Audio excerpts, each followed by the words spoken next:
जोधपुर से पहले मंदोर मारवाड़ की राजधानी हुआ करती थी। 1394 के साल में परिहारू याइंदा राजपूत राणा गंगदेव ने अपनी बेटी लीलादे की शादी राव चुंदा से की और मंदोर दहेज में दे दिया।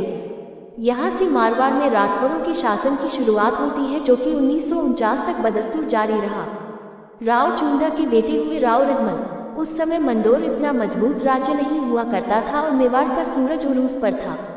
राव रिदमल मेवाड़ राज्य के राणा मोकल के यहाँ सेनापति की हैसियत से काम करने लगे। मोकल के जाने के बाद उन्होंने उनके बेटे राणा कुंभा के राज में भी अपना काम जारी रखा। दरबारी षड्यंत्र के चलते कुंभा ने राव रिदमल की हत्या करवा दी।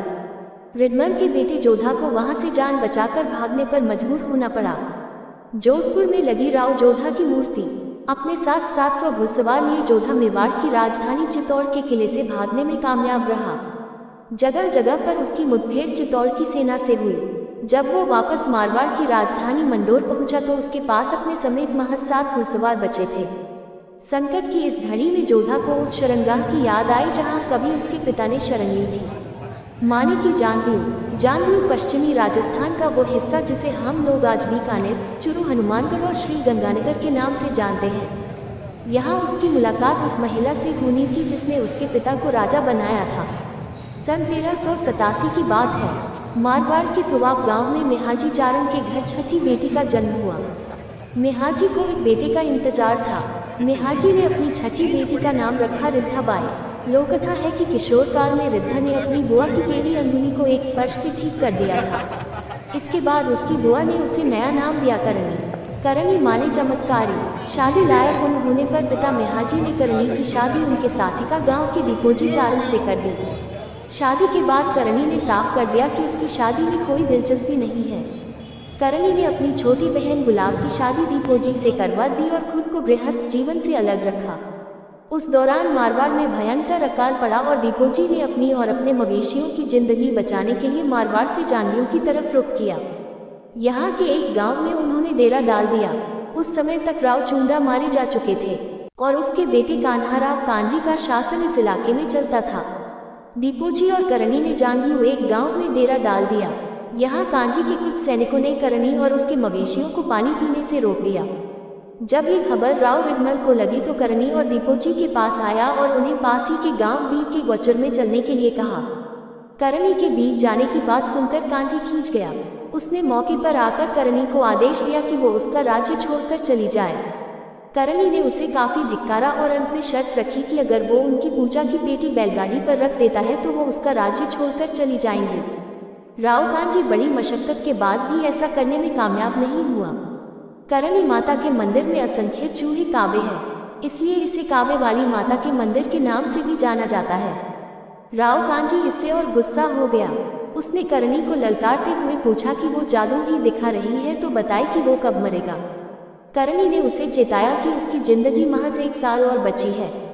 इसके बाद करणी ने जमीन पर एक लीक खींची और कांजी को कहा कि यह लीक ही उसकी जीवन रेखा है। अगर वो इसे पार करेगा तो मारा जाएगा। कहते हैं कि कांजी ने तमाम चेतावनी के बावजूद ऐसा करने का साहस किया और मारा गया। इसके बाद करणी ने कांजी के छोटे भाई रिदमल को जांगलू का राजा घोषित कर दिया। यही रिदमल राव जोधा के पिता थे। इस घटना ने करणी को साधारण महिला से एक आध्यात्मिक गुरु के तौर पर स्थापित कर दिया। लोग उन्हें करणी माता के तौर पूजने लगे। जोधा और जोधपुर, चित्तौड़ से जान बचाकर भागा जोधा जब जांगलू में करणी माता के पास पहुंचा तो उसके पास सेना के नाम पर कुछ भी नहीं बचा था।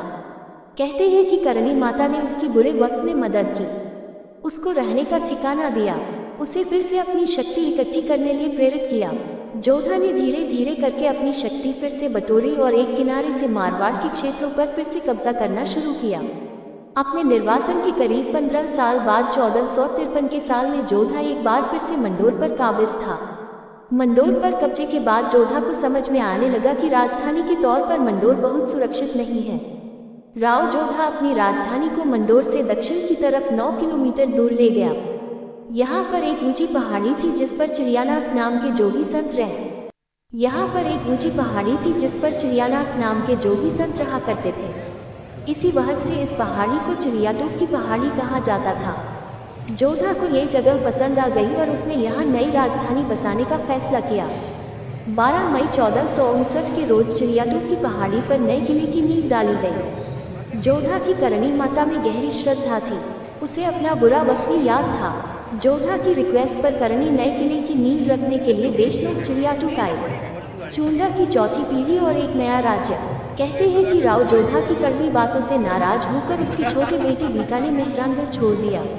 निकलते वक्त उसने अपने पिता से कहा कि वो खुद अपना राज्य स्थापित करके दिखा देगा। साल था 1465। जब बीका जोधपुर से निकला तो उसके 500 घुड़सवारों और 500 पैदल की छोटी सी सेना थी और साथ थे उसके चाचा रावत कांधल। बीका अपने लश्कर के पास फिर जानवीर पहुंचा। यहाँ वो फिर से उसी महिला की शरण में था जिसने किसी दौर में उसके दादा और बाद में उसके पिता को शरण दी थी। करणी माता की सलाह पर बीका ने धीरे धीरे करके जानवीर के छोटे छोटे ग्राम राज्यों पर कब्जा जमाना शुरू किया। जानवीर देश या जानवीर राजस्थान का पश्चिमी इलाका है। फिलहाल जिस इलाके को बीकानेर, चुरू, हनुमानगढ़ और गंगानगर के नाम से जानते हैं उसका जिक्र महाभारत में जानवीर देश के तौर पर मिलता है। कालांतर में इसे जानवीर के नाम से बुलाया जाने लगा। बीका के आने से पहले यहाँ जातों की 7 बिरादरियाँ छोटे छोटे गणराज्यों में रहा करती थी। गोत्र के हिसाब से उनके अलग अलग इलाके बंटे हुए थे। इन इलाकों को 7 पट्टी 57 मांझ के नाम जाना जाता था। इनमें से सबसे बड़ी गोत्र थी गोदारा। गोदारा जातों का चौधरी पांडु सारंग गोत्र के चौधरी पुला सारंग की बीवी मलकी को भगाकर अपने घर ले आया था। इसके बाद सारंग चौधरी पुला ने पुनिया, बेनीवाल, जोहिया, सिहाग और कसवा चौधरियों को अपने साथ लेकर गोदारा गोत्र के खिलाफ युद्ध छेड़ दिया। इधर बीका भी अपने लिए नए राज्य की तलाश में था। ये जानवीर में पैर जमाने का अच्छा मौका था। उसे युद्ध में मदद के बदले पांडु ने बीका की अधीनता स्वीकार कर ली। उनके बीच हुई संधि के हिसाब से बीका को पांडु के अधीन 300 गांवों में प्रति परिवार 1 रुपया और प्रति 100 बीघा खेत पर 2 रुपये का लगान वसूलने का हक मिल गया। गोदाराओं के पतन के बाद दूसरे 4 गोत्रों ने एक एक करके बीका की अधीनता स्वीकार कर ली। जोधपुर से निकलने के कुछ ही सालों में बीका 2500 गांवों का मालिक बन गया। इस तरह राजस्थान में राठौड़ों के दूसरे बड़े राज्य की स्थापना का रास्ता खुला, जिसे बाद में बीकानेर के नाम से जाना गया। गांवों पर कब्जे के बाद बीका को नई राजधानी की जरूरत महसूस हुई। उसने 1485 में बीकानेर में किले की नींव रखने के लिए देशनोक से करणी माता को बुलवाया। इस तरह देखा जाए तो राजस्थान में 2 बड़े राजपूत घरानों को स्थापित करने में करणी माता अहम भूमिका में रही। हजारों लोग आज करणी माता को देवी की तरह पूजते हैं। अगर श्रद्धा को अलग रख दिया जाए तो भी करणी माता सामंती दौर के स्थापित शक्ति केंद्रों की उद्वासी के तौर पर देखी जा सकती है। वो एक सामान्य किसान परिवार से आती थी। जाति से चारण थी जो कि सामाजिक हैसियत में राजपूत और ब्राह्मण जैसी अग्रणी जातियों के बराबर नहीं थी। इसके बावजूद उन्होंने खुद को शक्ति के केंद्र तौर पर स्थापित किया, या यूँ कहा जाए कि शक्ति संतुलन के केंद्र के तौर पर। बीका ने जब बीकानेर की स्थापना की तो पड़ोस के भाटी राजपूत असहज स्थिति में थे।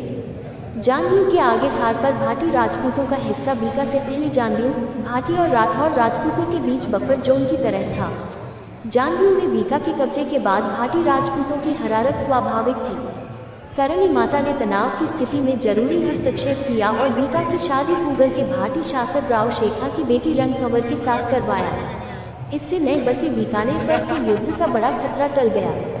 जिस दौर में करणी माता इस दुनिया में रही, उस समय सामंतों के यहाँ दरबारी कवि औरतों के नक्शिक के वर्णन में अपनी रचनात्मकता जाया कर रहे थे। एक काल्पनिक नायिका मूमल के बहाने वो बता रहे थे कि सुंदर स्त्री के माने क्या होते हैं। वो अनार के दानों से दांत और केले के तने से जांघों को सुंदर बता रहे थे। ठीक इसी दौर में करणी माता थी जो मर्दों की तरह दाढ़ी और मूंछों के साथ इस फानी दुनिया में थी। चेहरे पर उगी हुई दाढ़ी उनके दैवीय स्वरूप के आड़े नहीं आई। वो अपनी शर्तों पर इस दुनिया में रही।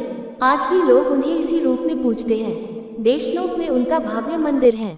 करणी माता और चूहे। करणी माता की बहन और दीपोची चारण के घर 4 लड़के पैदा हुए। करणी माता इन चारों लड़कों को अपने बच्चों की तरह प्यार करती थी।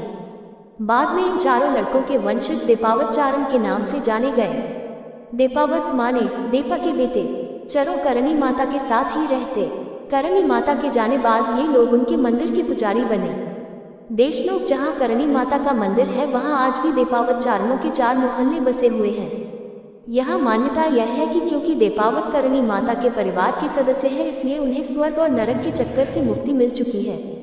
अगर कोई देपावक चारण मरता है वो करणी माता के मंदिर में चूहा बनकर पैदा होता है। इन्हें स्थानीय भाषा में काबा कहा जाता है। करणी माता के मंदिर में सैकड़ों की तादाद में चूहे, इस वजह से इसे चूहों वाली देवी के रूप जाना जाता है।